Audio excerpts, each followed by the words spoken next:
Hello and welcome to the Thursday show on the Frontline Gaming Network. My name is Paul Murphy, your host. I'm joined by Adam Camilleri Hello, everybody. and Dustin Henshaw. This is your weekly tournament information show where we run down the biggest and best and just most fun tournaments coming up over the weekend. This show is going to be slightly different. This is Thanksgiving here in the U.S., and if you're watching us live or you're soon after this and you're in the U.S. and celebrate that holiday, happy Thanksgiving. I want to thank y'all for joining us. The show must go on, and we are here.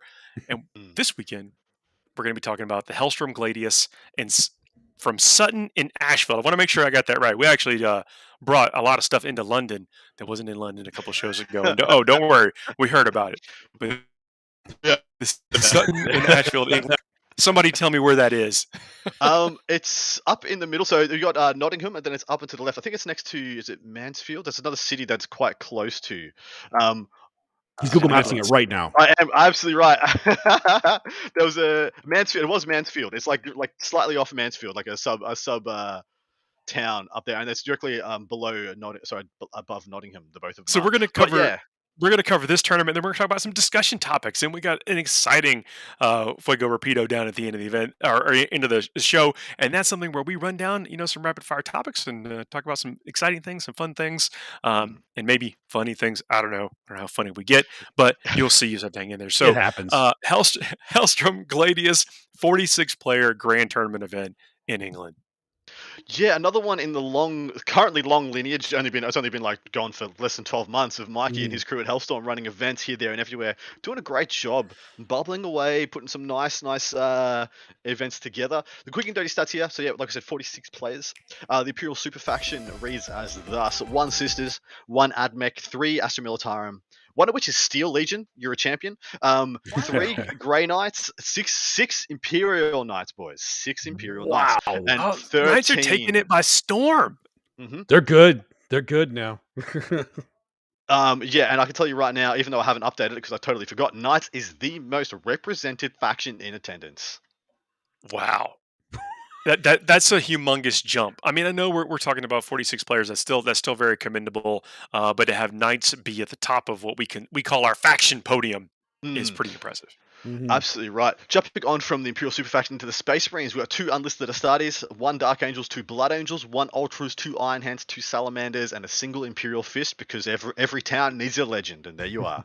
For a total of 10 lists. Straight into Chaos. 2 Chaos Super, 2 T-Suns, 1 Death Guard, 1 Demons. So actually quite subpar on the Death Guard. Usually we'd see Death Guard being one of the most numerous in attendance, especially some of the smaller events. Oh, yeah. You want to move around the board in a big chunky suit or whatever? Well, Knights fit that bill also. That's absolutely right. But no flesh mowers. No flesh mowers. Yeah, flesh mowers don't seem to do fetid so blow good. drones. I'm telling you. You're going to hear it. Do you know what's in those Chaos Soup lists? Did you take a peek at that? So there was one listed as Nurgle.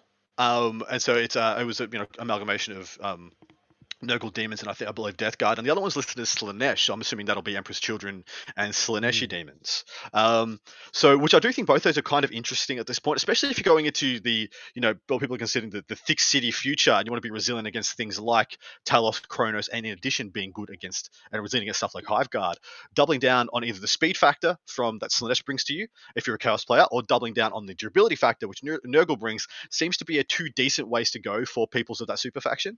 And also, well, T-Sons of Death Guard just coming with their own goodness in that realm as well.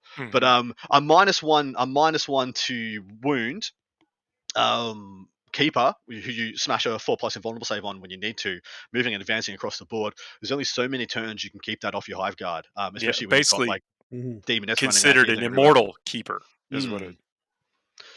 Exactly right. Jumping down to the Xeno Super Faction. Funnily enough, there's 5 Necrons and 4 Orcs, and that is 2nd and 3rd place in faction representation, totaling 9. So Necrons getting a huge resurgence here off the back of their data slate changes, going from what we were seeing of 1s and 2s to 5, even at a smaller event, is quite impressive. Well, with Necrons, is like we know we had those changes where they've had like a 400% increase in core, which means and a crazy efficiency in which they can layer some of their more important and impressive auras and buffs and stuff. But we've yet to see the Necrons really crack into the top 10-15% of a list. Is this going to be the event that breaks them? Has someone figured out the brew? Well, there's quite a few good lists here. I was interested to see what this was when I saw the Necron representation. I jumped through a bunch of their lists. There's a couple of still looking very conventional with a couple of 20-man bricks and some 10-mans for warriors here, there, and everywhere. And then a couple of Silent King builds. There's even a couple of Silent King and a Catan builds, which I do not mind that much.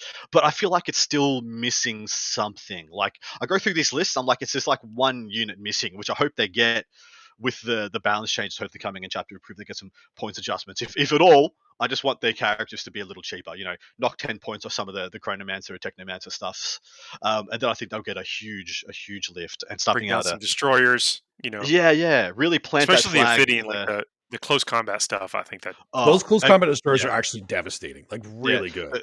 The Scorpex, the Ophidians, the just the Canoptic race, the good old OG race, all really, really good. Hive Mind Super Faction, 3 Tyranids and a single GSC. Honorable mentions to the Tyranids who are sitting in 4th for faction representation. And then Eldari wrapping us up. Only a single Drukhari, boys. 1 Harlequin, 1 Asurani. So that is actually pretty telling for people who could possibly be jumping ship. Either their collections don't line up with the best builds at the moment, or they're just, because they've taken a hit, they're just bored of the faction and moving on. I bet that's it. Is like someone's like, well, there's a hobby requirement for this event maybe, and I don't have 3 more Talos or something that I need to get in the list at this point in time. So Yeah, That makes sense. a little bit of a hobby lag could be in that area. got a comment for you in the chat here on Facebook, Paul. Val Heffelfinger so mean, cracking the whip on Paul while he's obviously stuffed with turkey and taters. Dude, I actually absolutely am. We thought about titling this show Tryptophanic Tank Shock because I've absolutely been run over by the Thanksgiving.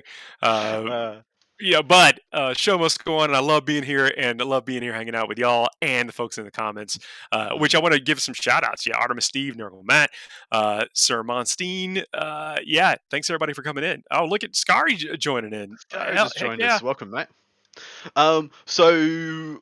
Faction... Just to wrap up again, the faction podiums here: 6 Imperial Knights. There's 0 Renegade Knights, by the way. I expected when I saw 6 Knights to see 1 or 2, 3 Renegade Knights and just have an absolute cluster of Titanic goodness. But yeah, 6 Imperial Knights, 5 Necrons, 4 Orcs, making up that. So 0 Astartes and 0 Eldari in those top factions, which is actually quite spicy. The Eldari not making it into more of these. Now, granted, I think that they are they excel in some of the things, firing out, without needing a line of sight, and some other things. But yeah, it seems like there's been a shift towards some of the more beefier, stockier things.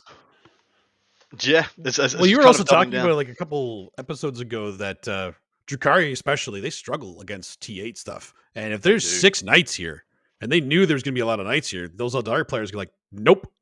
Not doing that. Yes. Well, here's the thing, yeah. If you are an Imperium player, let's say you're an Imperium super faction player and you played through 8th edition, chances are you own some knights. And maybe it's one single Castellan because that was the hotness for quite some time. But chances are exactly. Chances are you own some knights, and so a lot of Imperium players might just be like, "Well, Space Marines are a bit boring at the moment, and sisters, whatever, blah, blah, blah. Let's just bring out the big boys. Let's do it. They got a lift, they got a buff. Let's chuck them on the table." And 6 players have chosen to do so. When usually at a 46-player event, we'd expect 1 to 2. That's it. So yeah, well, I think one of the stories here is that the AdMech, at least by representation here, has absolutely fallen off. Yeah. Well, yeah. If you want to say, if we were doing, so Paul and Dustin, if we were doing this same event, say a month ago, like Admech and Drukhari would have been like 1 or 2 or 2 and 3, both of them would have been on the faction podium for this event, most likely in the UK. What would you like? You would expect them to be like 5s and 6s, yeah? I just don't know why people have really. Maybe they haven't jumped off. Maybe it is just a simple case of fatigue with some of the faction and wanting to play something different. I can absolutely see that. That's fun, especially if you've got a few armies in your closet that can come off the shelf and do some things. But AdMech are still very much devastating. So if people are, and the reason I mentioned that, if people are abandoning what they would consider their AdMech tech or their installation against AdMech, I think this is an anomaly and not the norm. Especially if you are bringing big chunky models back to the fore with things like Thicc City, Knights, etc. AdMech have so many good options into things like that. They really do. So I'd be surprised if AdMech stay down, like if they stay at like the 1s and 2s. I expect them to get another relift, but I think their builds are kind of back to the forming stage. where people just not quite sure what the core looks like now. Dustin, what do you think about AdMech? It's gonna take a little while for people to kind of get used to it again. I do think that we are in a community, like 40K itself is a community of very hot take players. Like if something gets nerfed, even if they don't even read it, reactionary. Are you saying this hyperbolic? I just want to know. I'm not saying that's not what I'm saying. I want to know what you're saying. Obviously, I just need to kind of clear that up a little bit. But I will say that I think a lot of people that play the game, especially the ones that don't go to regular tournaments, but they go to a lot of them, or enough of them that they'll hear something about something that happened in their faction. They hear AdMech got nerfed. What happened? I can only take 2 flyers. I'm not playing AdMech anymore. Then it'll take a little while for them to realize, actually, it's not that bad. I can still bring them. Wait, Marshals, they got a bit of a point increase, but they're probably still the best, 85 points, 70, whatever they are, 75 points. Yeah, exactly. It's just, it hurt a lot when you were so up and then you still kind of like the design stage almost. It hurts. And a lot of people just need a break sometimes. Maybe to like clear their palette, just do a little palette cleanse, another army, bring some Imperial Fists, and then go back to the AdMech afterwards. Perfect transition. Perfect. Bam. Right. We've got. Speaking of which, we've got a couple of lists we want to run down just for the novelty of them and see how players are attacking some of these factions. Yeah, well, first and foremost, we had an Imperial Fizz player, so I had to go and see what they were doing. His name's Phil Gerard, playing Imperial Fizz, a single battalion. And I had a little joke off air, like, why do Imperial Fizz players feel the need to take so many more troops than necessary? And they all those bolters, man. It's bolters, just, the bolters. Wait, you do know that. Yeah, they have a stat. The thing they can do better with bolters, I think. That's right. Yes, that's right. So he's got a lieutenant, Primaris Chapter Master. He's got Tor Garadon with big old fisty chin man. 10 Incursors, 3 units of 5 Intercessors, a unit of 5 Tactical Marines. Awesome. 2 units of 3 Aggressors with Bolt Storms, 2 Redemptors, 2 units of 3 Eradicators, and a Calidus Assassin. I actually like this. So the 2 units, 3 Eradicators, that's probably a good amount. We've seen them being able to pick off characters. I mean, even put some wounds on beefy characters because of. I mean, they're reliable. The Firstborn Marines. What's going on with that? Is that just a points consideration? Maybe. It could be. They have 2. Why is there 10 Incursors? 5 does the job, but he's gone 10. Why is there 3 units of 5 Intercessors? You just take 1 unit of 10 and divide them. It's an player, man. If he could, he would just take bolters themselves. No guys, just throw them on the field and like put them on auto fire. That's all he wants. Shake up the bolters like dice and just roll them in his. With the aggressors, though, I'm curious as to what strategy this player has around the aggressors. So, Phil, let us know how the aggressors performing for you. I love the way those models look, but I think they seem to be struggling with their range bands a bit on the table. But maybe there's some layering in here that I'm just not seeing that they'll be able to get some good effect out of these. If I had one suggestion, I don't know what Tor Garadon's doing for the list. I'd rather see him dropped down for a Chappie, because as soon as you get and I'd blob up at least 1 unit of the Intercessors, a 10-man unit with either a +1 to hit, a +1 to wound litany from a chaplain, and then all the bolter stuff, and then double shooting actually does a hell of a lot of good work against a bunch of different stuff, especially for clearing objectives. It's phenomenally good. As it sits right here, I just don't know. This guy's got so many CP. I don't know what he does with it. I'm like, I don't. Where's it all going? I don't know. Dude, transhuman physiology is not free. That's true. It's not Dark Angels, man. So we got some quotes in the chat. Someone is thankful for Paul Murphy. Thank you very much. I'm thankful for Paul Murphy too. We are all thank you, Paul Murphy. George has said, Adam, it looks like you're broadcasting from inside a cardboard box. I'm in fact inside a film clip for a 90s music song. You'd see it on MTV. All I need is it looks like it's from an inside of a cheese grater. Exactly right. But yeah, thanks very much. Jumping down to the next of these top lists, these lists I pulled out for the love of it. I jumped down and looked through all the Necron lists, and this is the one I like the most. So I brought it to you guys. His name is Thomas Dodsworth. He's got an awesome name. He plays Necro. He's got a battalion in the Supreme Command, which tells you a little bit about this list. He's got 2 Technomancers, 3 units of 5 Immortals, a unit of 10 Sword and Board Lich Guard, 2 units of 3 Scorpec Destroyers, 2 units of 6 Scarabs, a big unit of 6 Wraiths, 3 Heavy Destroyers, and the Silent King. And I don't mind this. I think this is good. Are the heavy destroyers all single, or are they one squad? One squad of 3. I'm assuming to make use of To the make use of plus the 1 strat. hit, and then the strat to reroll to wound. Okay. That seems pretty beastly. I don't mind it at all. As far as Necrons go, this is a good looking list that could become something crazy powerful. Hopefully in a couple of months. Oh, you didn't put it here, but is it? I'm assuming it's everything's OBSEC and 6. It is, yeah. Okay. It's pre-game move. Everything's OBSEC, yeah. Just making sure. But yeah, I like that then. I think that the Immortals, the 3 5-man units from Immortals, are actually no one's ever going to have time to deal with them because there's so many other. If Thomas is incredibly aggressive, well, I mean, you don't have to ask me twice to be aggressive, but I mean, he's going to put so much pressure forward that heck, even the heavy destroyers might be almost a distraction in this list. Spot on. Well, the heavy destroyers have got that beautiful infantry keyword coupled with that fly keyword. They're overcosted for what you get, compared to a Devastator coming in a drop pod or a bunch of other things, or an Eradicator. But they've got 2 of the best damn keywords you could ever have in this current edition, and they leverage them quite well with the Silent King. Now, one interesting thing I want to point out about what I love about the double OBSEC Immortals, to Paul's point, is that there's no real other 5-man unit out there outside, say, White Scars, Blood Angels, or Incubi. There's no other OBSEC unit that's going to go kill 5 Immortals that count as 10. So you need to kill 3 dudes for your 5-man to stop their 5-man from holding. And those are 3 toughness 5, 3 up save, reanimating ball bags, essentially. So it actually becomes a bit of an issue for some other people's OBSEC to just walk up and think they're going to take it off you. Yeah, but when do they get the time? I mean, there's so much other things here that I think are going to be all the destroyers and the Silent King themselves. Okay, maybe that's a question for you, gentlemen. Can you ignore the Silent King? In a list like that, it's not a matter of can you; it's you have to. Ooh, yeah. You have to. Yep. Because and why is that, Dustin? Because the guns you're going to be needing to fire into the Silent King are also going to need to be fired into everything else that he has on that field. Right. Exactly right. All the wraiths, all the scarabs, all everything else just needs that same bandwidth. It's actually you don't usually see Silent King lists in lists like this.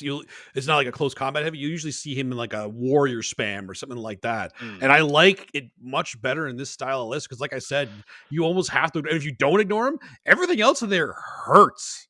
You can't just let them walk around and stab you with their glaives and all the weird crap they have. Tishner says you have to kill the Silent King. He's basically making this army just. Yeah, he is. I mean, but that is the question: is that yes, he is doing all that, but is he in fact the distraction from what's going to run over you? Old school distraction card effects. I like the duality of it because in reality, the Silent King operates like a unit of Scorpex stuck to a unit of heavy destroyers. That's his efficiencies by himself. He's just kind of that deadly. And so you really got to worry. Do I kill this one guy who can only be in this one place at one time? Who's making all this other stuff good, or just try to slow it down, roadblock him, get him out of the way. Yeah. My opinion, I usually just like to pop him in here early. Because I hate the guy having 2 minions. I hate the guy. When you just go, I see that Redemptor? Nah, get rid of it. See ya. It's rough. See, I think it actually depends more on your list. Because it depends on what your list is capable of, too. Because I usually play a lot of MSU heavy. And for me, because I play MSU heavy, it's Silent King, yeah, go ahead, kill that 60-point model, whatever. I don't care. I got 20 more of them. That's fine. So it depends on what you have to bring. If you have the firepower to potentially take him down in a turn, absolutely. 12 las cannons. 12 las cannons. Do it. Absolutely do it. If you had 4 Stratoraptors, sorry. That was. We're not sorry. Not sorry. Then you were playing 4 weeks ago. Yeah, you were playing 4 weeks ago. But yeah, if you have the firepower to take him down, reliably, absolutely. But it's one of those things because he has got a 4-up invul and everything. You still might waste your entire shooting phase to try to kill this big guy. And yes, he is a massive threat. He needs to die, but everything else, it's still going to do a lot of work. It's a matter of which is going to do more work against your army in that mission. We asked earlier, would a Necron player crack the code here? And this might be a solid contender for a list. The only fear I have is that I'm not sure this list is great into Knights, which there are a lot of. Really? Man, when are we having this? You were talking about 4 weeks ago. We were having this conversation 5 years ago. This is I think it's awesome to be having this conversation So in the scene right now. the only reason I don't think it's great is because of the size of the squads. I think if you had a 6-man score pack unit instead of 2 3-mans, which are very pick up, like one Majera almost takes up both squads. Like just go and just can almost pop both, or shoot one, charge one, kill them both. And in addition to that, if anybody's bringing a Castellan, do you know what Silent King really hates? Oh my lord, does he not like a Castellan? Yeah, and Adam Hughes says you're right. Night Smash Necrons that aren't warriors. Mm-hmm. And then it's a cool list. Weird to be taking what might be the ultimate Necron list into a tournament that just happens to have 6 knights. Yeah, that's true. yeah, exactly. I mean, right, what is exactly. That is 11% knights.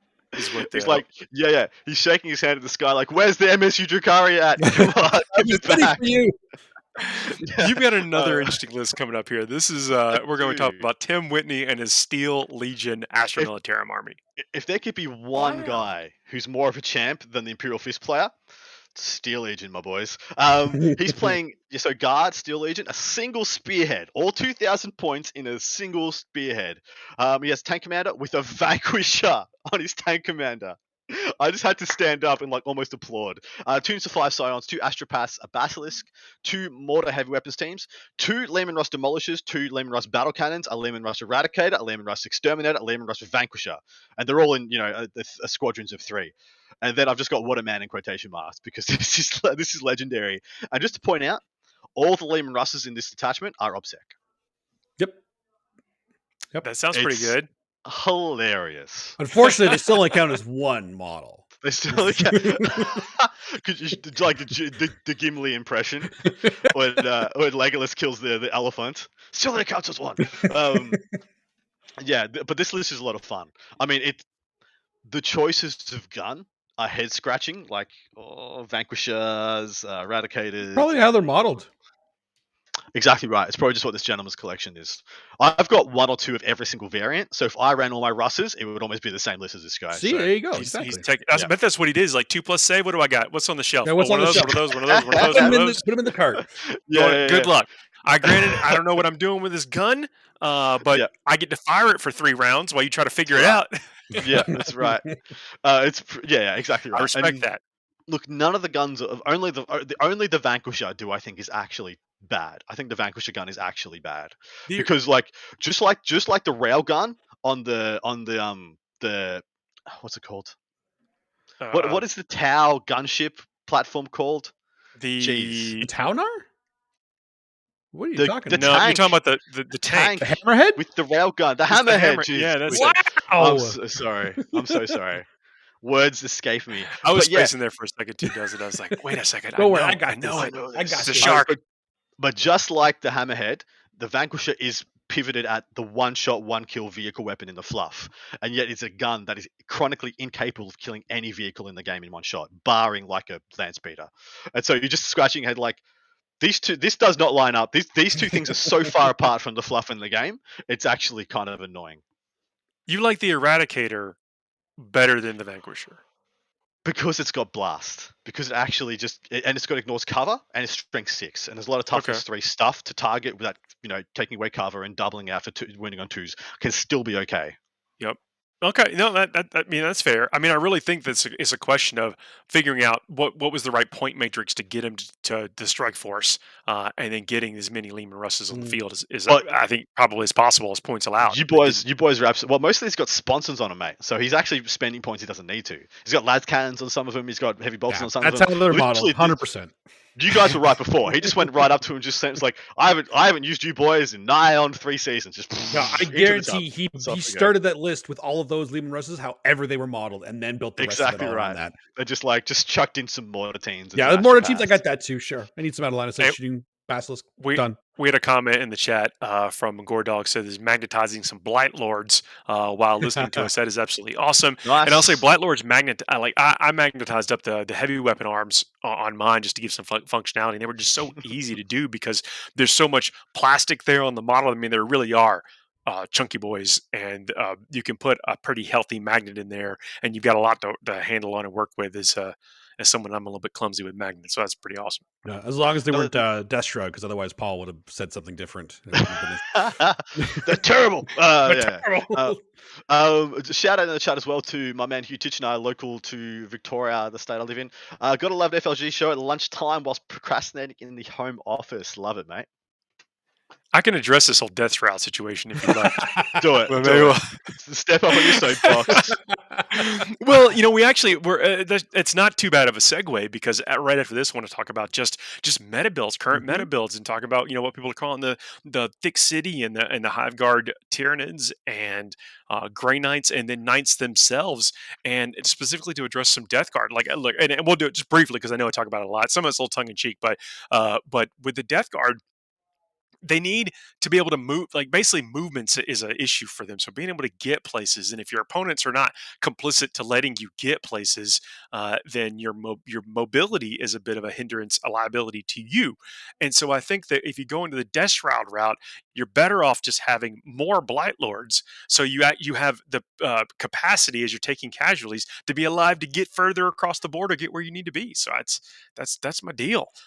So I think Blight Lords are, in the case of winning games right now, things like Blight Lord, having more Blight Lords, Chaos Spawn, and Fetid Bloat Drones is where the Death Guard need to be, if you're going to compete with some of these other things. If you're going, okay. There's a hot take from Paul Murphy. Oh, hang on. Tell you what, before we get to that, let's run an ad from our sponsor. Then we'll come back and talk about. I know I jumped the gun on the meta discussion, but we're going to come back, talk about the hot meta builds and how to beat them. Just pretend I didn't say anything about Death Guard, and then we'll it might be a surprise. With the meta, you know there. We'll see y'all in a minute. At Frontline Gaming, we make the best tabletop gaming mats in the universe. Our mats are durable, rollable, foldable, wipeable, and storable. Oh, and they look damn great too. Join the thousands of tournament regulars and garage gamers who use our mats to bring their gaming surfaces to life. To ensure quality, Frontline Gaming mats are custom made one at a time, printed with high quality ink. Our immersive designs stay crisp and are available in a wide range of styles and sizes. So whether you're playing a war game or skirmish game, whether you're fighting over an alien tundra, fantastical forest, or real-world setting, there's a great-looking battlefield for you. Our gaming mats are printed on extremely durable neoprene backing, so they won't slide around the table, and they're thick enough to stay flat, protecting what's underneath and allowing for slight uneven surfaces. We know from experience that an easily portable gaming surface is just better. Every mat comes with a sturdy nylon zip-up bag for storage and transportation. Whether your next battle is in your home or at the local game store, you'll be able to unroll your FLG mat and get gaming right away. Our products are all made and tested by passionate gamers at Frontline Gaming HQ right here in the USA. It's time to take your battlefield to a new level. Frontline Gaming, champions of tabletop.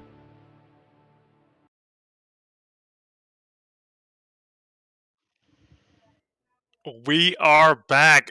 Philly Pokemon put me on blast saying, what? Oh, real big brain play saying 5 move is a hindrance. So let me also break that down one more thing, is that sometimes people want to play, they want to be competitive with what they have. And so I think it's important to talk about the confines, the theory of constraints around whatever the particular situation is. And so if you have an army that is basically has this liability of a certain stat or a weakness in a certain stat, it's how to compensate for it with what's in the other parts of the same book, and that's why it's worth talking about. But that's very important. So thanks for pointing that out, and then also thanks for being with us and throwing a comment and joining in on the chat. We are back, as you can tell because I'm talking, but we're going to continue to talk about the builds that we think might be able to hang with some of these powerhouses in the meta right now. I want to get Dustin's hot takes on the current state of things after the FAQ data slate. My hot takes on what things are like right now? On the meta, what people can expect, what they got to worry about, what they got to account for. Well, I think, you kind of touched on all the things you got to worry about right now. I worry about is more a term of this is what you're going to see a lot of in like the hyper competitive tournaments with some of the top players and just people that see what you should be bringing. And one of the big ones is Thicc City. That I love that it's been called Thicc City. It's kind of funny, but that's because Talos dropped in points for some reason. And people are going to start bringing those. Kronos, Grotesques have started to make a comeback into the Drukhari list now. So it's less mobility and firepower and more, I'm going to walk up the board. You're not going to kill me. I'm going to get there and you're going to die. Why do I feel like we've come full circle and we're back to we were, say, in the first 3 to 5 months of this edition with bricks of Necron Warriors, Death Guard, and Deathwing? Yep. It really feels like we've come full circle. But it's only because the best MSU army in the game now no longer functions Correct. on its own, or not as well, yeah? Yeah, that's exactly right. Because you run out of units to trade, even just a little bit. I mean, 2 or 3 units less because are fewer. It's a big deal. Because of the trade situation. I think you're better off going that redundancy, and that's what a lot of players have shifted to. And plus, the writing was kind of on the wall. It was like Homunculus got a little bit cheaper, and some of these other if I gotta. Yeah, exactly. The things you can actually take in that army now, it's not as MSU heavy per se, but it's so chunky. It is so chunky. It is ridiculously hard to get through sometimes. And if you just make enough 5-up saves with your freaking Feel No Pains against everything, mortal wounds don't save you. Like nothing just kills them. You have to rely on a little bit of bad dice rolling on your opponent's part. You got to get a little lucky with some of the guns, and fighting them in close combat is scary because they can just survive and fight you back and kill you in return. So you guys just made Jacob Killhorn's day. He's like, wait, Silvertide is good again? He has 100 painted warriors. Yeah, absolutely, man. Absolutely. So remember in 8th edition when Talos was all the rage and the previous one, everyone took like their 6 to 9 Talos with chain snares because everyone was playing hordes and they just butcher their way through your plague bearers or your conscripts or whatever. But no one's taking those anymore. Everyone's taking the mortal wounds. So if you see somebody who's not taking chain snares on their Talos, you're like, well, 20 Necron Warriors we'll stop these guys all damn game. Let's do it. It's actually not a bad idea. Yeah, absolutely. And then that's just one. That's just one of the armies that you're going to see right now. That's going to be taking. You'll still see some of the MSU style of a Drukhari, the guys that have kind of taking it in strides, like, whatever. So I lose 2 units. I'm still going to play this style, and it's still good. It's just losing, like Paul was saying, you lose just 1 or 2 units in an MSU style army, and it does lose a lot of its punch and its play style because of that. But one of the other things that we'll talk about the one because Manny brought it and showed exactly how oppressive it can be, and that is the 17 or 18 Hive Guard. 17. 17, yeah. So it is the new Alpha Strike because you can't hide from them. They don't care about cover. And now they're more consistent than ever because one of them is going to be rolling everything. The other 2 are going to be rolling 1s, hitting on 2s. It is ridiculous that I considering it a small buff in terms of the book was only like 1 or 2 little things that the army got, but it increased their consistency by like 3 times. Yes.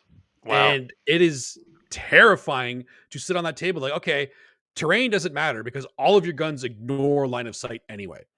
So it's almost like against armies like that, you have to start on the line and hope you go first because hiding doesn't matter. Then you also have the Swarm Lord with the Gene Stealers. So one of the Gene Stealers is going to be firing in your face too. Generally speaking, if that list goes first, it can consistently kill 5 units, generally without too much trouble, depending on what you're fighting.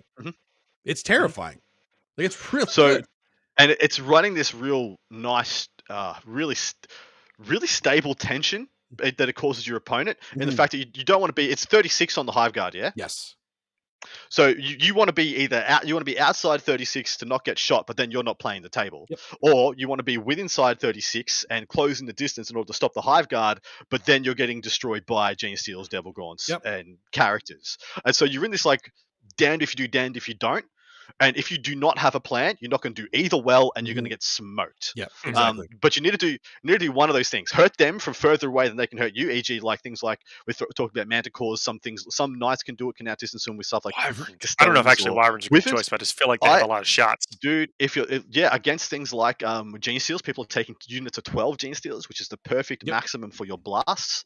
In addition to the Devil Gaunts, Wyverns aren't bad into any of those options. But the problem is the distance. Their range is 36 as well, so they're going to be in range for the Hive Guard. So you're going to get 1 chance to use them. At least I believe. Well, I might be wrong about that actually. The tank.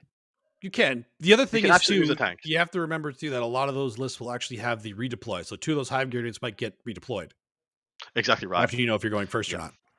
So apologies, sorry. I did think I was wrong. The quad mortar is 48, so you will out. You are injured. There you go. Oh, good. Yeah. Okay. And you can move the tank. And you can move the tank. Yeah, exactly right. So yeah, there are some things you can do there. What are some options for what are some armies that get to tap those Hive Guard early? You reckon? If they're not taking any of the blips, like the GSC blips, sometimes they'll mix a little bit of GSC in there to protect from this. But any like the Raven Guard, Ultramarine stuff with the Invictors, Raven Guard, White Scars can get in there. There's a couple armies. Harlequins can get in there as well. Death Company with Forlorn Fury. Death Company, actually, Blood Angels is a very good one to mention of that because I've actually seen a couple lists with Ultramarines and Death Company. So the Ultramarines for the Invictors out front, and then they have some Forlorn Fury Death Company going out there. That can be very scary for Hive Guard. Like Forlorn Fury in a environment where you know you're going to get some decent terrain, being able, because it's an option. You get to choose to do it. You don't have to do it if you don't want, which is pretty good. Yeah, for sure. Obviously, touching them is the best option for most armies, but some of them don't have the option to do that. So you have to try and do it with something that is going to be able to do damage to them out of line of sight. Because generally speaking, they're going to be hiding. Usually, you can't hide all of them, but on some maps, you definitely can. So, yeah, and also the Tyranids are have no shortage of bodies that typically kind of insulate these units. Yeah. So you need something that can get over those screens. Or completely around clear it. Yeah, exactly. To clear it or go over it. So you need stuff that's so if you're gonna have a one unit that's gonna do this, you come into some issues. Because I was thinking from Dark Angels play, I'm like, well, Ravenwing bikes are actually quite good for this because they kill the screens and then they're fast enough to get and tap things. But then I came into an issue being that the vast majority of the time the Hive Guard are going to be behind terrain. E.g., I got to go around because the bikes can't go through. Yeah. So I'm trying to think of an issue where a reason where I can get a unit in front that has infantry keyword. Or fly that also picks up infantry and can either tap, and the other issue is when you tap the Hive Guard, you have to be there through their psychic phase. E.g., you can't have so few guys in the unit that they get smited out, screamed out, etc., etc. So you need more than 9 wounds to make it there for my mind to be reliably 2 smites and a scream to clear you out. So you guys think of anything? Smash Captain. Good option. I don't know if he makes it through 2 smites. Yeah, not enough wounds is the issue. He could, but if you just gonna kill the Hive Guard. Kill the Hive Guard is fine. You kill the whole unit. You don't need to touch them anymore.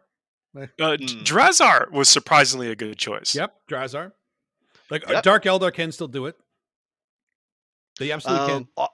I thought about using things like Landspeeder Storms as well because they've got the 5-up against mortal wounds, so they'll insulate themselves against the screams and the smites. But once again, not being able to use fly in the charge phase means they can't hop the screens if they can't go through the screens, which they're not good at clearing themselves. But that means they can go that and have to go a long way around terrain, right?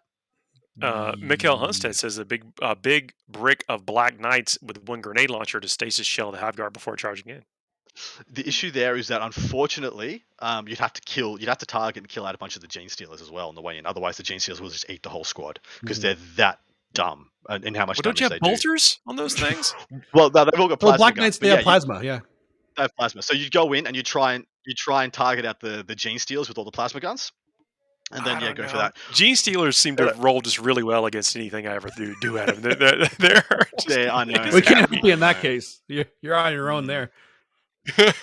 And this is all betting on you go first and actually get to use this damn unit. 450 points. 450 points is how much you pay for a full squad of Black Knights, and they do a lot of work. But for 450 points, when 1 unit of Hive Guard mauls the unit into oblivion, you're going to be very unhappy. Just go first and roll a bunch of 6s. That's the best way to win 40k. Well, that's the thing too. You know, one of the best things that deal with Hive Guard, generally speaking, and one of the reasons that they've made a huge resurgence, other than the fact that they're ridiculously consistent now, planes. Planes are very good at killing Hive Guard. Extremely good. And there are so many. Back to Dark Angels. Dark Talon has all the good profiles. Dark Talon. There's your answer right there, buddy. Right there. Dark Talon can do it. People are taking 6 Hive Guard, so you get full blast on the Rift Cannon, and you got 24 bolter shots to go after Devil Gaunts and Gene Stealers with.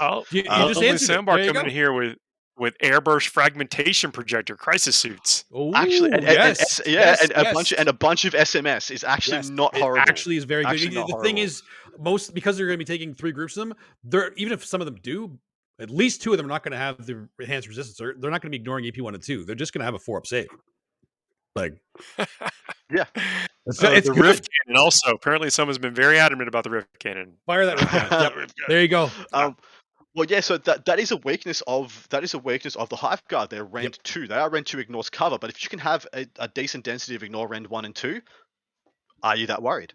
Like, do you need to care that much? Like, if you got your one big game-winning unit, you just nuke all the little stuff and win the primary. Yep. Yeah. No, I like this kind of like thought exercise of what to do because you're going to encounter them. Those are people that have been playing Tyranids for a long time are going to have a lot of Hive Guard. So the fact that they've gotten to I think the tipping point, finally getting over the thing, like nothing I saw on that Tyranid battlefield is that maybe what the Malefex or whatever it's called. Maliceptor, the big brain bug. Yeah. It was something that I've seen everybody have. So I love it when that happens, by the way. I love it when things that are in people's collections, they get to revitalize them and get them on the table and just like instantly get kind of shot into the tournament and do decently well. I think that's awesome that you can do that, but you're going to have to account for this because everyone has all of those Tyranid pieces, or the ones that they don't have are easier, very, very slim, or not necessarily critical to the overall plan. Yeah, I'm not gonna lie. I have had 18 Hive Guard for quite a while, and I'm bringing them to a GT coming up. So I'm sorry, guys, but vile. I have to do it. I have not ever fielded all 18 You're gonna have Hive Guard. You're gonna have some Gene Stealer cults in there, right? It's me, of course I am. Still on brand, still still fine. You get a pass. Actually, everybody gets a pass. I cannot live without blips. If I lose blips in the codex, I am going to burn something down. That's part of why we do these things is to give people the information that they need to be able to compete and then do well with whatever they want to bring and inform them about what they're going to see. So you're going to see this kind of stuff. Now let's jump. We only have a few minutes before we get to our Fuego Pico.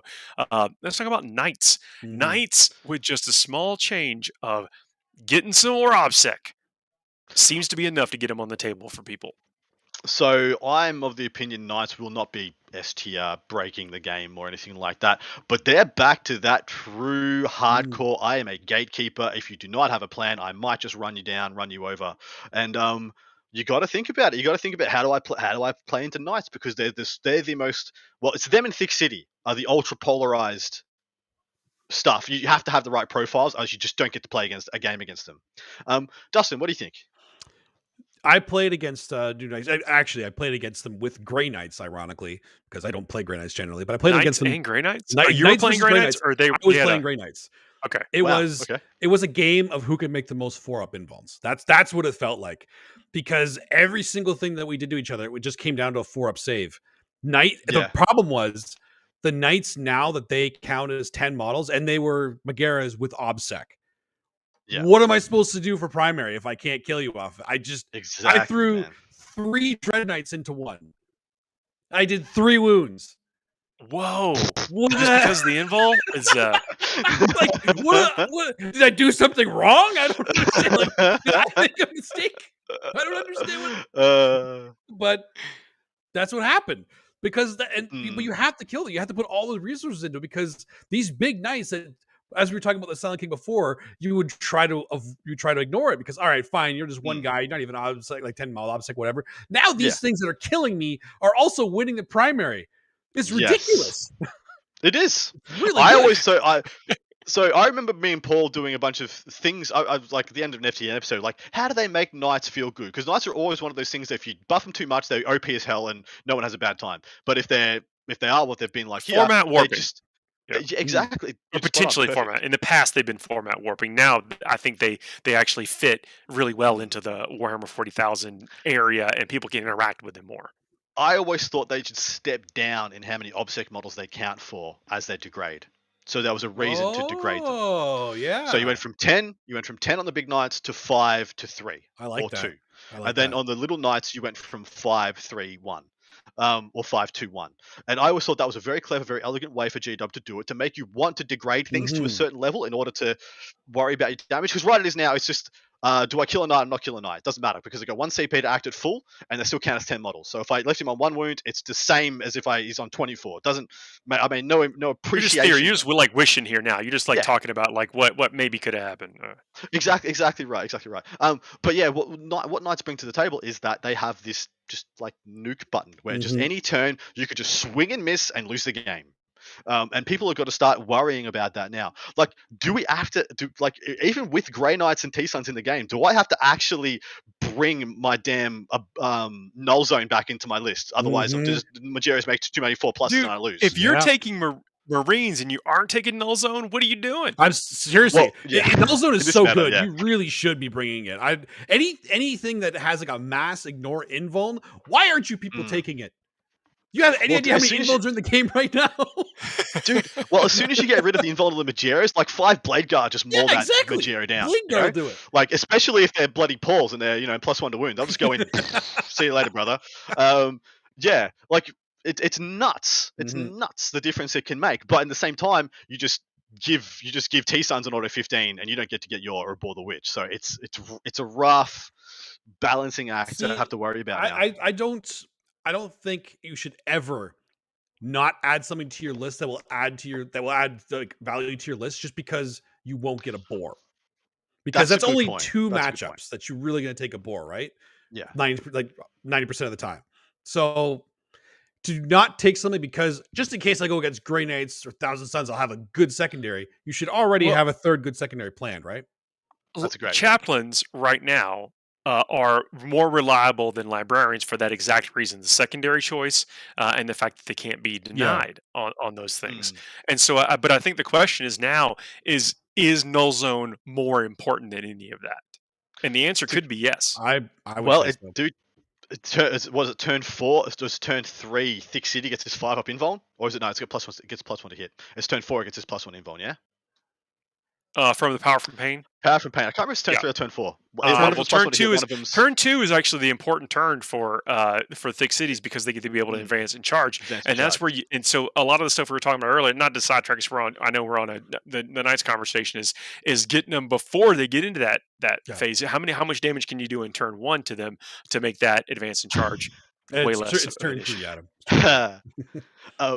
So Jacob has said in chat, my friend the Nightbringer wants to say hi to some Majeras. That's a good call. That's a good call. That's a good answer to them too. Like I said, anything that ignores invulns is very valuable, especially with Knights coming back in. The duality of the Catan is that it's impossible for a Knight player to kill a Catan in 1 turn. Yes. Which is unless they explode. They have to explode to actually no, that's still in the combat phase. They can't, that's still in the fight phase. They can't kill you with that. That's a good point. There's no explode phase. Feels like it sometimes. Yeah, it feels like definitely. For Knights, it definitely feels like there should be an explode phase. Explode phase. Reactor meltdown. Let's do it. And then here, Tomodachi Express says, if you're playing in a grand tournament, you will encounter Grey Knights or in Thousand Suns and things with invuls. Absolutely. So, it's both. You'll encounter things with that are all good for a bore, but they also have invuls. So if we're talking about taking a librarian to lose a board but gain null zone, you're sacrificing one thing you're getting against those 2 lists to gain another one against those lists and a lot of other ones. So I think the answer is yes. That's my opinion. Do you know who the big winner is here? Is T-Suns. Because they already have. They still have Death Hex, don't they? In their new tree, they've got Death Hex, the T-Suns tree, and the Chaos Space Marine tree. The null zone. The evil null. Yes, the targeted evil null zone. Yeah, which is even better because then you don't lose it with your guys around. You don't lose it. Exactly. So that's the one thing. Is like, well, I lose my invuls. Like, well, you're probably going to take something with you. It's like it's either not kill it, and you can also be somewhat surgical when you enact it. Oh, for sure. Oh, Murphy Stanley. Yes, I do want to address that because the new Tyranid relic does ignore invuls, but that's something you got to pay attention to because it's only AP2. It's not as valuable as it seems in a lot of cases. So I think it's what you're pointing out too. So a lot of these guys that are going to have invuls are going to have a 2-up save or 3-up save. So -2 ignoring your invuln, it's not as valuable because it's only his attacks, right? And it has to be a bone sword with -2. And you can make it monstrous to make it -3. Then you're putting a lot into that. But that's what I mean. If you're going to ignore their invulns, you need to have the AP to make it mean something as well. Do you know what I mean? Otherwise, I'm just trying to double check that they still do have Death Hex, guys. I don't remember them actually. Yeah, it's gonna be called something else for Yeah. sure. Because just like their warp, It's Twist of Fate. Twist of Fate. Matt Hardy jumps off the top rope, hits you with a Twist of Fate, and you don't have an Yes! on anymore. Yes. Isn't it that wasn't Jeff even Hardy? his. I don't know. No, it's not. It's Jeff Hardy. They both did the same. They both had the same. Okay. move. Okay. Except for the one with the swanton bomb. Oh, right. Man, the 90s were good to me. They were. Like, Yeah. There you go. Hey, Hey, early 2000s. I on don't even that know note, anymore. we got to get to our final segment. Our final segment, if you're just joining us, is a segment we call the Fuego Pico, where we run down a list of topics. We give ourselves a couple of minutes to I guess, wax poetic about whatever these topics are. At the end of that 2 minutes, we move on to the next one. No matter where we are, we shut it off. It's like dice down, hard dice down, which we have covered as part of this. And then we move on to the next one. I hope you've enjoyed this kind of rundown that we talked about with the meta. I think the meta has markedly changed. It really has, and some people are bringing it to both create and form the new meta, and then people are bringing things to attack it. And hopefully, this conversation has helped everybody stay ahead of the curve. Let us know where we're wrong. Fire off in the comments about what you think. What did we miss? That's probably the best thing. What did we miss? 'Cause I think we talked about some pretty just dead on things, but what did we miss? If you're willing to call your shot, let us know, and maybe we'll talk about it on the next episode. Love But it. without further ado, let's jump to this segment we call the Fuego Pico. And as soon as the clock starts, Clark bar stop. there we go. What's a hobby tip you'd give yourself if you were just starting out? Adam, we'll start with you. Ooh. Don't be afraid to buy Forge World. Okay. I really wanted to. So I've got 10,500 points of Painted Cadians. I wish I had done Deathcore Creek. I had the money to do either, but I was terrified of buying such expensive and beautiful models at the time that I didn't have the guts to buy from Forge World. I was like, I'll just buy some Cadians. I'll see how I go with those. And that turned into 10,500 points. That could be 10,500 points of Krieg right now. Here's gonna go with always clean the mold lines. After you have assembled the model, I know you clean them when you get them off the sprue, but after you've assembled the model, make another pass before you go to prime and clean off those mold lines. If anything that you possibly had missed, or with the way that you're holding it with the light reflection or whatever, double check the mold lines. Dustin, you got anything? I got a couple things. Obviously, the thin your paints is always important, but for me, it actually took me a while to figure out the ease of dry brushing and washing. I didn't know how easy it was, and I didn't do that for a while. But after I actually got good at it, the other thing I'd tell myself, take care of your brushes. So I got this. We actually hang upside down, so they're dripping down. They're not actually going to be flaying. Takes care of your brushes that way, because that way you actually know the brushes you like for the different things you use. You don't have to keep buying new ones and flaying all those and then cutting them or doing whatever the crap you have to do with them. Like, I'm one of those people that after I clean it, I always clean it with my mouth and make sure it gets into the right. Yeah, you're one of those. I have to do that. Yeah, you have to. That's why we're paint eaters. Like, yeah, couple of people have some comments here is like, just keep painting no matter what you think. Yes. Try to push through. Because that's another one. Just push through what you think might be a struggle or something's not looking exactly the way you want. You might be able to get it there. Actually, just don't stop. That's a great one. But, I never had an issue with that part. So, all right, here's another. What's your favorite wrestling finishing move? Dustin? The RKO. We'll start with you. The RKO. I RKO. I love Randy Orton, and I love the RKO. And it's not just the RKO itself. The ruthless aggression. It's the memes that have come from it. I love the RKO to nowhere meme. I love that so much. It's one of my favorite memes. Like, have you seen one of those long videos of just random RKOs of people like going up, jumping, people tripping? Oh my God, I love that. That has made it so good for me. That's my favorite, hands down. What about you, Adam? What you got? In my pre-teens, early teens, was it was the last ride by the Undertaker, or the jackknife powerbomb by Kevin Nash or Diesel. Those were the days. They just, it was like a 7-foot dude just freaking dropping you on your back. I was like, that's got to be the craziest, coolest thing ever. So I live in Atlanta, and I've Kevin Nash walked behind me at a bar one time. Ooh. Yep. And I didn't know what it was, but I felt like the gravity shift. It was a gravitational pull that I just like casually looked around, am I being, what's happening? And then you're like, that is Kevin Nash. He's a huge dude. He's a huge dude. Wow. Yeah. It seemed nice, Again, it was just hanging, walking through. It was actually on Christmas Eve of all places, Oh, wow. in There you go. a little bar in the middle of Atlanta. A lot of those guys are awesome too. Like I used to go to those live all the time. I still have actually one of my stepsisters got Bret Hart's glasses put on her before he went into the ring one time when we were really young. So that was really cool. Got to meet him, and there was somebody else I met too. I can't remember who it was now. But I always loved Hulk Hogan though. Hulk Hogan was like my favorite because he was just so charismatic. Yeah, absolutely. So actually, you got 10 seconds. The favorite and the best is the People's Elbow. Yeah. He elbowed them in the arm. It didn't even look like it did anything. It's like just did nothing. Like punch him in the dick because he's jumping over you. He's hitting the mat. Okay, so this would so I don't know if this means it's worst hangover cure. Is this the cure for the worst hangover or the worst advice you could give someone that has a hangover? Both. We'll go with both, I guess. If I had to say the worst hangover cure is trying to fight fire with hot fire, don't do that. You're better off just not getting to that point or drinking some water before. Way before. Drink more water than you think you need. I had back in the dark days of Adam, I used to drink a glass of water for every 6 drinks I'd had, 6 standard drinks before bed, and I used to wake up. I'd never wake up with a hangover. It was my fail-safe, never wake up with a hangover cure. But when I'd have either bacon and eggs or a souvlaki for breakfast, and 2 hours later, right as rain. Really? Yeah, can't explain why. Just big meat breakfast, and I usually. I think that might be you might be a one-off in that case. I don't know if that's. Yeah. Don't follow me on Result that. Result summary: do not take any of this as actual advice. Yes. This is not advice. Do not take this advice. None of us are impersonating physicians right now.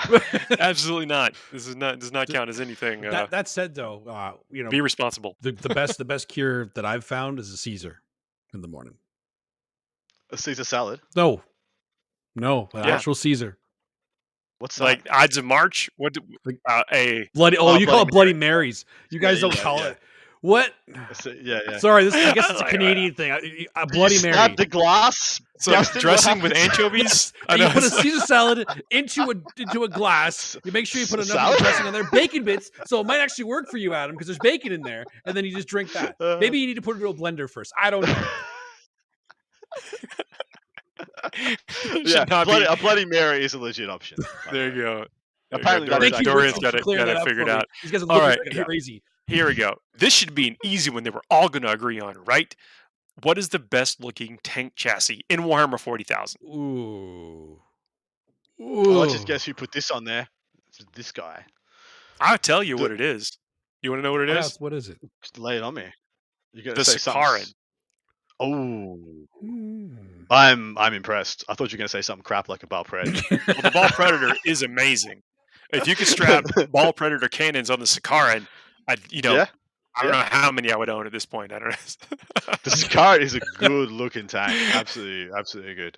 My one is the Macarius chassis. My favorite being the Vanquisher, the Macarius Vanquisher. Okay, that's a good one. So, the epitome of tankness, like just so good looking. Oh, here we go. Tamagotchi says Adam is the sexiest tank in 40K. Oh yeah, wearing the sexiest tank. Wearing the sexiest tank. Yeah. Once again, he just sprung this whole sleeveless thing on us. We could have coordinated. Had the whole show. Well, I've just been consistent. I've worn sleeveless like the last 4 episodes. Yeah, you're all right. Then the one day I show up, you're like, "What is Paul doing? That is not. What's wrong with you? Why were you doing this?" This is my Fuego identity right here. Of course. Dustin, tank chassis. Malcador. Malcador, cool. Yes. I thought you were going to say something stupid like a Ridge Runner. I couldn't. The last time I said seismic cannon, you guys didn't even know what I was talking about. I have you still don't know what I'm talking about. So I have to go something at least you recognize it. Well, what's something in the Imperium they'll agree with? Okay, we'll go with that. Yeah. I do like that. The Defender with the bunker on top with all the heavy bolters. Yes. It's so good. I like that. That's the one that looks like almost like a World War I tank. Yeah. Like a giant World War I tank. Yeah, a giant one. Yeah, that is a nice one. Yeah, it's always cool to see those on the table too. Yeah, I'm with you on that. Yeah, for sure. Going to the next topic. Favorite Thanksgiving dish. So Thanksgiving, at least here in the U.S., I don't know if it's the same way in Canada. I don't even know if you have one of those in Australia.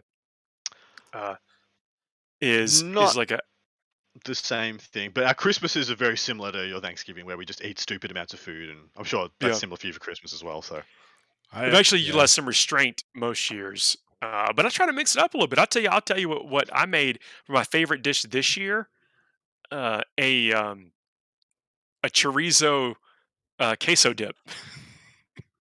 did you take the stuffing out of the chorizo and mix it up with the? Oh yeah. You Yeah. gotta with chorizo, you gotta break the casing and you gotta get it Mm, nice, almost like a crisp on it, and then mix it in with some queso blanco mm. and some diced chilies and tomatoes, and That sounds legit. it was Mhm. pretty Yeah, good. I mean, that mixed with the turkey. I mean, we had traditional stuff and then this non-traditional stuff, yeah. and then my wife made an amazing chocolate pie with some almost like a smoky kick to it. So it was like a chili chocolate.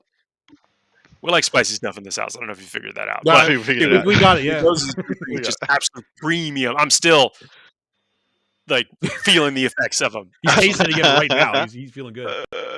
uh, Dustin, We actually have a good traditional dish. Well, I don't know if it's traditional, but something it's traditional for my family. We have cherries jubilee for dessert. So I don't know if you guys know what that is, but it's basically Do you like that on cherries fire? with alcohol. You light it on fire and you put it on top of ice cream and pie. that sounds pretty good. Mm. Was that like a liqueur or something? Or Yes, it's a liqueur. nice, cool. It's very good. Good way to end off the meal and start the rest of the drinking. fair. Chris, my mum makes a mean trifle, like a legit. Ooh. It's Nice. do you know when you just know there's like you could go to France and have a billion better trifles made like all fancy ways, but your mum's is just hits different. I don't Just know, man. just Better's relative. I think you're exactly, dead dude. on. Basic ingredients made with love, Mm, nothing better. it's true. I thought you were gonna say like a goose or something. I've duck. I've never eaten pumpkin or pecan pie, gentlemen. What? And I Oh my. intend that to Okay. change. Wait a I'm second. sorry. I'm sorry. Needs to change. It's What? not a thing in Hold the Australia. It presses. just No, doesn't no. exist. What? Pecan pie is Yeah. what's up. Pecan pie Yeah, is I've heard. like. All right, we're gonna fix What? that. Yeah. Well, yeah. Yeah, This is getting fixed. This is getting Yeah. fixed. there It's we just go. not a thing in Australia. Like, I was like, fall's coming, and so are the pumpkin spice memes because I don't know. The first event I I go to don't- with you next time, I'm bringing a pumpkin pie. That's I have to bring a pumpkin Do pie it. for Adam. Do it. I will Here we go. face plant that on stream just for you, gents. Well, hey everybody, that's our show for this week. It's been an absolute, I mean, just a pleasure being here, talking with y'all and talking with y'all in the chat. The chat's been incredibly active. If you're listening to this after the fact, like on a podcast aggregator or on YouTube, we do this live every Thursday. That's why it is called the Thursday Show, where we normally run down several events that are coming up over the weekend. This time, we talked about just one event and then also the shifts in the meta and our ideas about maybe how to approach that. Um, we do, encourage comments during the stream and then after the fact. But if you're listening to this on the aggregators, please leave us some 5-star reviews. That's a great way. Any interaction after the fact and even during the fact is a great way to let people, I guess, that fire off the algorithm so people know to come and find us. And anyway, more people to talk to during the chat. Gentlemen, it's been an absolute pleasure. Always a good time. Happy Thanksgiving to you, gentlemen. In the spirit of it, I want to say my gratitude to both you guys and to our producer Richard and FLGN for letting us do all this awesome stuff. And yeah, like Paul said, thanks for everybody in the chat. You guys are amazing. Keep us going every week. We'll see y'all next week. Thanks, everybody.